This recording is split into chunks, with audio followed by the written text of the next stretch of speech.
Olha aí, pessoal, ó, a própria base do governo já começou a falar. Senador Paulo Paim, do PT, sempre foi para o PT, do PT, foi à tribuna criticar fim do aumento. Se você achava pouco, se você que reclamava que o aumento do salário era muito pouco, que a gente tinha que lutar por mais, quando eu falava aqui que vai chegar o momento que a gente não vai lutar mais para ter benefício nenhum, mas para lutar para não tirar, como aconteceu em 2020, que eu fui lá no Senado Federal, na reunião de líderes, para tratar dessa questão do fim do aumento. Querem colocar um teto no aumento, que pode chegar no máximo a 2,5%, a 0,6%. 0,6%. A cada R$1.000, se for 0,6, é R$6 de aumento a cada R$1.000 de salário. Ou seja, é um absurdo o que está acontecendo. E o Paulo Paim, que é do PT desde a Constituinte, ele foi eleito deputado federal e senador pelo PT, sempre foi do PT, não se calou.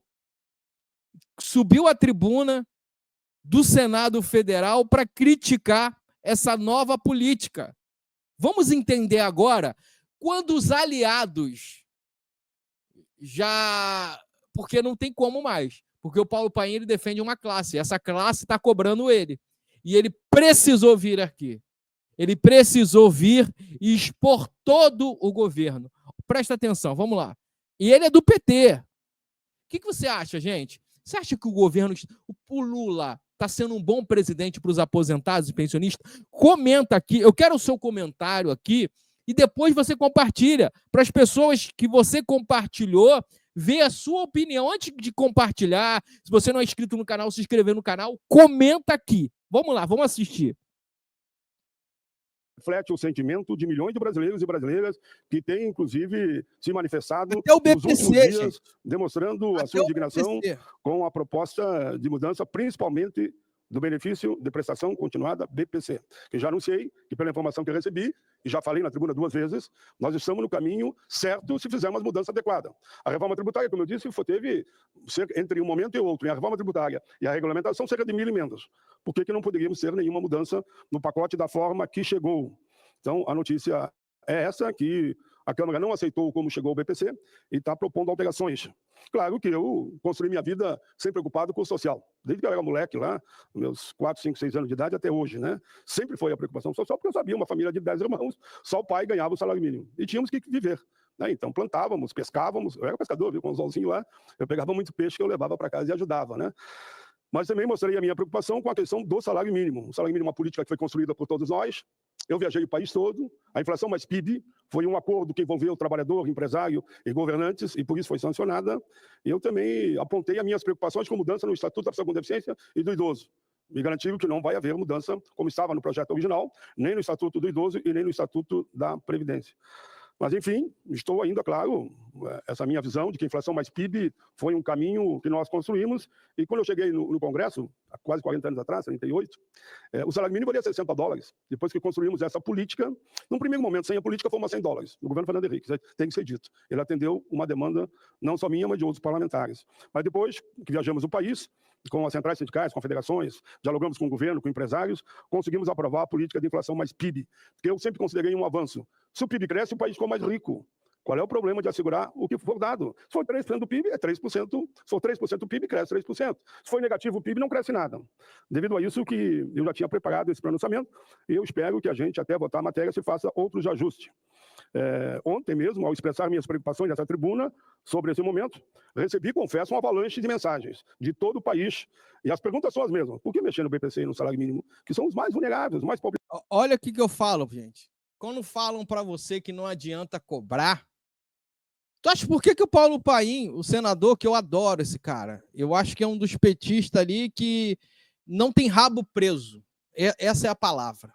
Não tem rabo preso. É um cara que não tem rabo preso. Eu já conversei com ele diversas vezes. É um cara que não se preocupa com isso, negócio de esquerda e direita.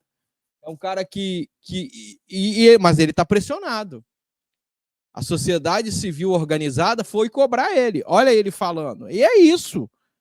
E se não, Não freia, senão eles vão derrubar mesmo. E não podemos deixar. Porque as contas do país sempre recaem para os ombros dos mais pobres. Vivemos em um país onde os preços dos alimentos não param de subir. O custo do medicamento está lá no céu, está nas alturas, né? Como fica o poder de compra das famílias? Os planos de saúde cancelaram literalmente os serviços, prejudicando autistas, idosos, portadores de doenças raras, pessoas com deficiência, uma situação desumana. A taxa de juros asfixia o crescimento econômico e penaliza o consumo. A projeção para março de 2025, março agora, é que a taxa de juros vai para 14,25. E o que vemos? Banco batendo recorde de lucro, trimestre após trimestre, enquanto os pobres têm que escolher entre comprar comida e remédios. E como disse, que felizmente a Câmara está a mexer. Está aí essa discussão do BPC, um benefício que atende idosos e pessoas com deficiência, em situação de extrema pobreza. Repito, deputados deixaram claro que não aceitariam a mudança do BPC da forma que chegou da Câmara dos Deputados, que chegou lá na Câmara dos Deputados e tiveram reunião para encontrar caminhos. Digo mais, senhor presidente, uma ferramenta fundamental para a dignidade direta e indiretamente a mais de 80 milhões de trabalhadores, aposentados e pensionistas é o salário mínimo. A pergunta que fica, quem pode achar que essa solução de mexer na política de salário mínimo e do BPC iria resolver os problemas fiscais do país? Por que não discutimos com a mesma intensidade a tributação de grandes fortunas? Por que não discutimos a questão dos altos salários? Por que não discutimos o combate efetivo à sonegação fiscal e a revisão de isenções fiscais bilionárias que beneficiam sempre os mais poderosos? Por que as sugestões da CPI que eu presidi da Previdência não são colocadas em prática? Cobrança dos devedores, assim chamado contumaz, combate às fraudes, à sonegação, fortalecimento de órgãos de fiscalização e controle. A dívida acumulada da Previdência, se voltarmos no tempo, ela vai a trilhões de reais. Devedores, muitas vezes, eu estou aqui há 40 anos, negociam, estou com uma dívida de tanto, negociam por mais de 20 anos, não pagam esses 20 anos e, de fim, são anistiados e não pagam nada. O trabalhador é descontado em folha. É descontado em folha, ele não tem alternativa. E muitas vezes aquele que desconta em folha é que não paga a sua parte, como eu disse aqui. A CPI comprovou que o sistema previdenciário público brasileiro é viável. Se houver um controle efetivo, com certeza não estaria falando aqui de desvio de bilhões e até tri. O BPC e o salário mínimo não são meros números de uma planilha e de ajuste fiscal. Eles são uma garantia de sobrevivência para os mais vulneráveis. São um instrumento de justiça social em um país marcado pela desigualdade histórica. A verdade, que o ajuste fiscal é necessário? Eu digo que é. É verdade, sim, mas não em cima dos mais pobres. Mas é verdade também que ele não pode ser feito às custas daqueles que já não têm mais o que oferecer, que são os vulneráveis, são os mais pobres, os assalariados, as pessoas com deficiência, os idosos, os aposentados, os pensionistas e os trabalhadores que dependem desse pequeno valor de R$ 1.400. A verdade é que o Brasil precisa de ajuste nas contas públicas, mas é verdade também que esse ajuste não pode ser feito às custas de quem já vive com o básico do básico, e o nome já diz, salário mínimo. Água potável, esgoto tratado, moradia decente, saúde, educação, segurança, os pobres e vulneráveis não podem continuar pagando a conta. É preciso questionar as grandes fortunas, onde está a taxação tão falada em fóruns mundiais dos super ricos. Por que não enfrentamos de forma responsável o debate dos altos salários? Ou alguém tem dúvida que nesse país muita gente ganha não 50 mil, ganha acima de 50 mil, ganha 100 mil, ganha 200 mil, ganha até 300 mil por mês. E por que não envia a fundo? Seja no executivo, seja no judiciário, seja no legislativo, seja nas empresas estatais. E por que não enfrentar esse debate?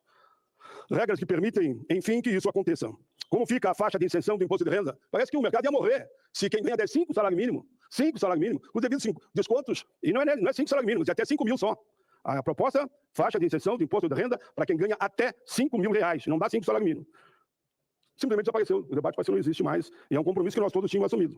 Sublinho com as cores fortíssimas, e vou para o final, senhor presidente, o Brasil não pode penalizar os pobres e os vulneráveis. A reforma tributária foi aprovada com um recorde de emendas, se não me engano, chegou a mais de 1.000 entre a proposta da reforma tributária e a regulamentação, demonstrando a complexidade e os interesses que permearam esse debate. Repito, não sou contra debater pacote, ajuste fiscal, mas temos questões pontuais que precisam de um debate profundo, olhando para os que mais precisam. Senhor presidente, a reforma trabalhista, me lembro, prometeu milhões de emprego, não foi gerado nenhum emprego na época. Sempre que quem paga a conta no final é o trabalhador, é o assalariado, é o aposentado, é a pessoa com deficiência, é os que são mais vulneráveis. É o cidadão comum que não tem força para fazer lobby aqui. Quem ganha o salário mínimo vai vir para cá fazer lobby? Se for deficiente, pior ainda. A qual está sempre arrebenta em... Você sabe o que é fazer lobby? Fazer lobby é o que eu fazia. Indo para Brasília, reivindicar, e muitos ridicularizavam a nossa ida.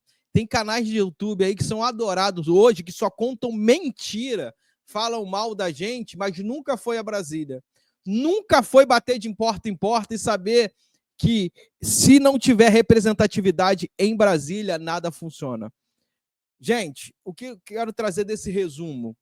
Querem travar o salário dos aposentados, pensionistas do INSS que ganham o mínimo. Não querem dar mais aumento real.